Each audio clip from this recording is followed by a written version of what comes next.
Om Swastiastu.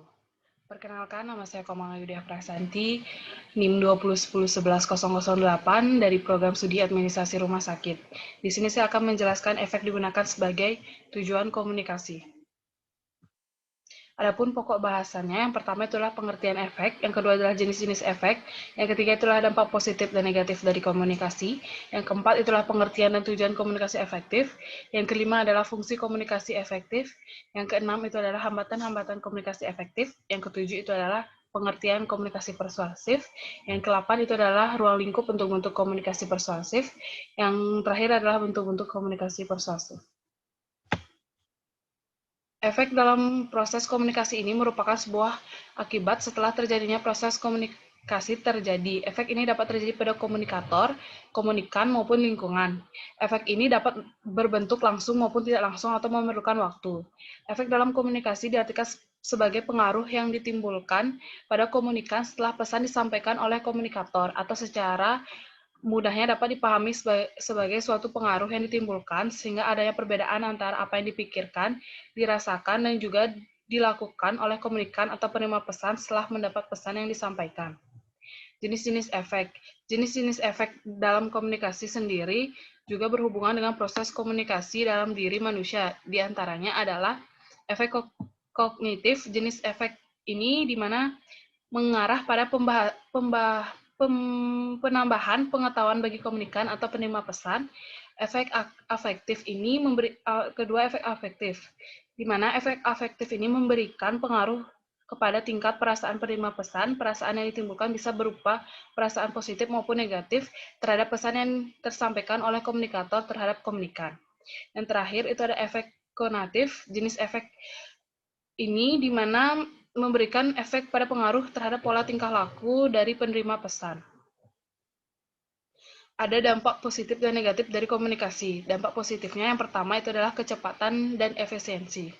Kemampuan untuk menjangkau pelanggan, teman kerja, dan vendor secara cepat dapat meningkatkan efisiensi dari operasi bisnis kita. Teknologi mobile mempermudah kita untuk mendapatkan dan menyimpan informasi kontak dalam telepon genggam kita. Kita dapat mengajukan pertanyaan atau update di mana saja. Yang kedua adalah low komunikasi. Teknologi mempermudah penyimpanan low komunikasi. Email dan SMS dapat dengan mudah dilacak untuk mengkonfirmasi percakapan sebelumnya. Bahkan percakapan via telepon dapat direkam dan disimpan dalam format digital melalui perangkat lunak manajemen pelanggan. Yang terakhir ada pekerja mobile. Teknologi ikut mentransformasi ruang kerja menjadi ruang kerja mobile. Hal ini berarti bahwa para pekerja dapat bekerja dari rumah atau dari mana saja, dan dapat tetap berkolaborasi dengan anggota tim via telepon genggam, internet, atau konferensi video. Hal ini menghasilkan pekerja yang lebih produktif dan bahagia, yang memiliki fleksibilitas yang lebih besar dalam hal jam kerja dan lokasi. Adapun dampak negatifnya, yang pertama itu adalah menampilkan sisi kekejaman. Kompleksnya, berbagai informasi yang ada di internet, banyak situs menampilkan berbagai informasi, termasuk informasi yang mengarah ke kekejaman. Kurangnya hubungan yang terjalin. Teknologi mengurangi interaksi tatap muka atau jumlah percakapan telepon. Mengirim pesan menjadi hal yang lebih mudah ketimbang harus ikut serta dalam percakapan telepon. Meskipun efisiensi, ini merupakan salah satu keunggulan dari teknologi. Ada nilai dari percakapan yang dapat hilang. Yang terakhir adalah tersebarnya informasi palsu atau hoax. Informasi ini tentu saja menakutkan bagi setiap orang, khususnya kalangan yang belum terlalu paham mengenai informasi tersebut. Bisa jadi informasi palsu ini lebih menakutkan dibandingkan pembunuhan karena efeknya berjalan dalam jangka panjang. Tentu menjadi bahaya tentu ini menjadi bahaya dan internet yang harus dihindari. Adapun pengertian dan tujuan komunikasi efektif. Pengertian komunikasi efektif. Komunikasi efektif yaitu komunikasi yang mampu menghasilkan perubahan sikap atau attitude change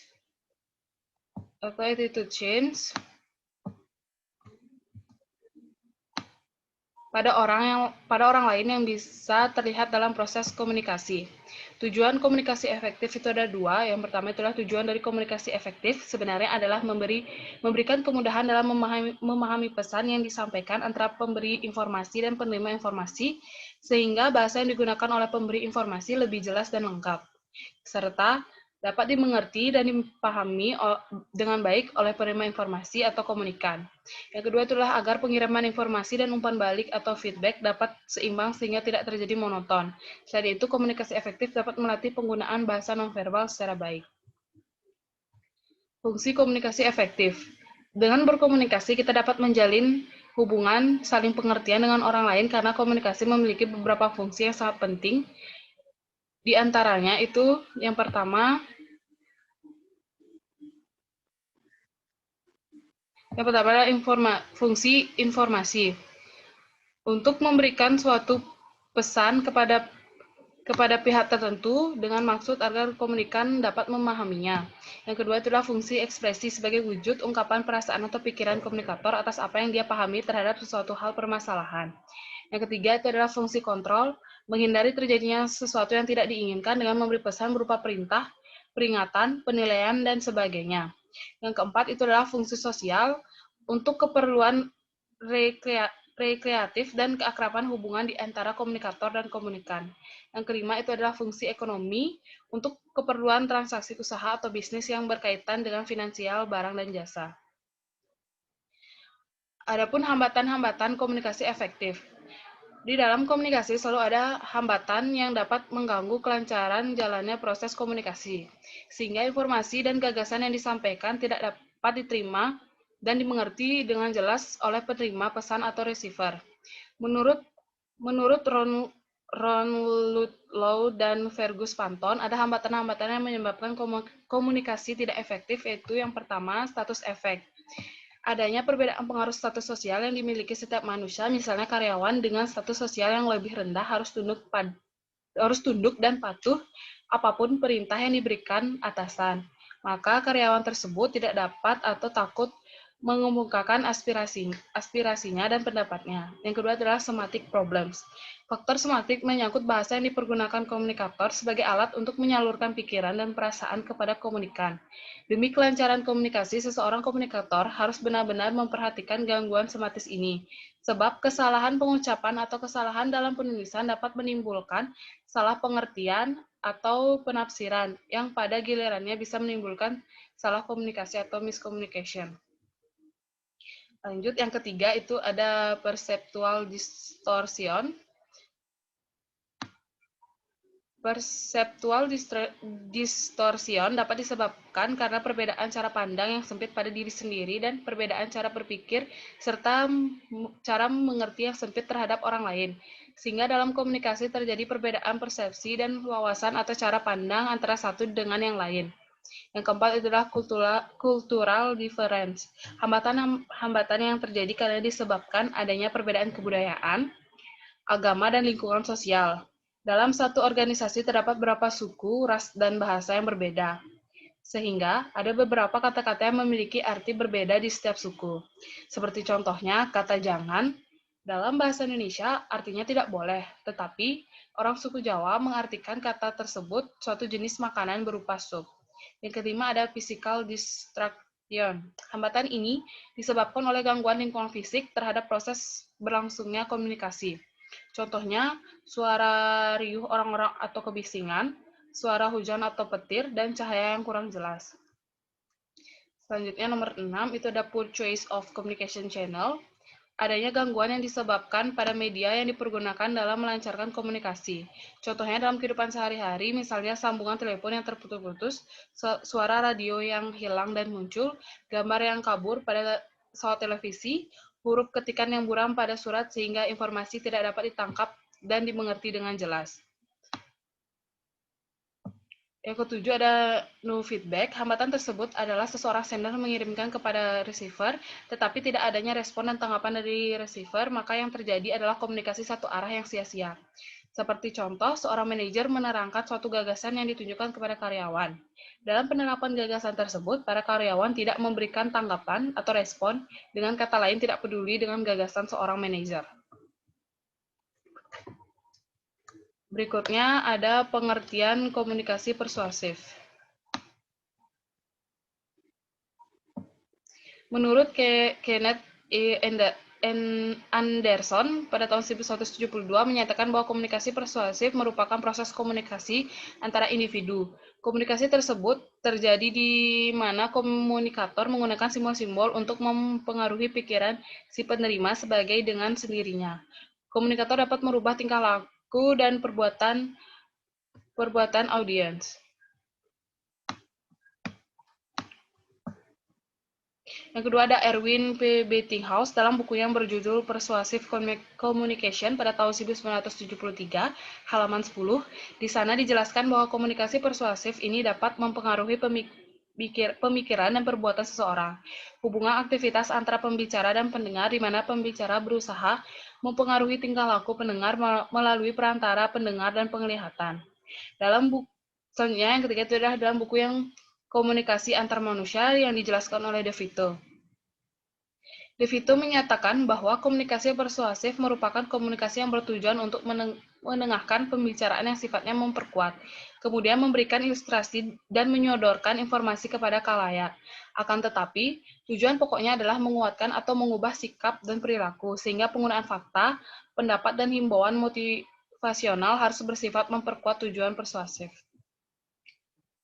Selanjutnya, ruang lingkup bentuk-bentuk komunikasi persuasif. Di dalam komunikasi persuasif terdapat beberapa ruang lingkup yang diantaranya sebagai berikut. Yang pertama itu adalah komunikator atau sumber pesan atau informasi. Yang kedua adalah content of the communication atau pesan yang disampaikan. Pesan yang disampaikan ini berupa, yang pertama itu adalah motivating a place, pesan yang mendorong atau membangun dan memotivasi. Yang kedua itu adalah organizing of persuasive argument, atau pesan yang mengandung argumen atau opini. Yang ketiga ada audience predisposition atau komunikasi atau individu yang menerima pesan. Itu ada group conformity motive, penerima pesan bisa berupa grup atau organisasi. Yang kedua ada individual personality factor atau penerima pesan sebagai individu. Yang keempat ada media sebagai perantara yang digunakan untuk menyampaikan pesan. Yang kelima ada respon, yang merupakan tanggapan dari seseorang komunikator terhadap pesan yang disampaikan. Yang terakhir ada konteks situasional. Ruang lingkup inilah yang merupakan suasana atau situasi yang ada ketika pesan disampaikan. Selanjutnya ada bentuk-bentuk komunikasi persuasif. Yang pertama ada iklan. Di dalam iklan, komunikasi persuasif seringkali komunikasi jenis ini dimanfaatkan sebagai bentuk kegiatan pemasaran karena iklan sendiri merupakan bagian dari promosi, sehingga iklan merupakan bagian kecil dari aktivitas promosi yang lebih luas. Iklan inilah yang menggunakan komunikasi persuasif sebagai bahasa mengajak para calon pelanggan untuk menggunakan produknya. Yang kedua ada dakwah. Dakwah merupakan aktivitas yang bersifat menyerukan seperti layaknya orasi, namun sifatnya mengajak orang-orang untuk berjalan ke jalan yang benar. Sehingga aktivitas ini memerlukan bahasa persuasif yang dapat membuat orang yang mendengar pesan tersebut menjadi ikut pengaruh dalam bahasa dan kata-kata yang disampaikan. Aktivitas inilah yang kerap kali dilupakan kalau menggunakan persuasif, tapi bukan dogmatis. Yang terakhir ada pamflet. Pamflet merupakan bentuk komunikasi persuasif secara verbal yang berbentuk lisan. Bentuk ini sebenarnya masuk ke dalam kategori iklan, namun pada umumnya di zaman sekarang menjadi paradigma dalam bentuk audiovisual. Di dalam pamflet pastinya berunsur iklan yang berisi mengajak, sehingga pamflet merupakan salah satu bentuk komunikasi persuasif. Sekian dari presentasi saya. Jika ada salah kata atau pengucapan, saya mohon maaf. Saya tutup dengan Paramasanti. Om Santi Santi Santi Om. Terima kasih.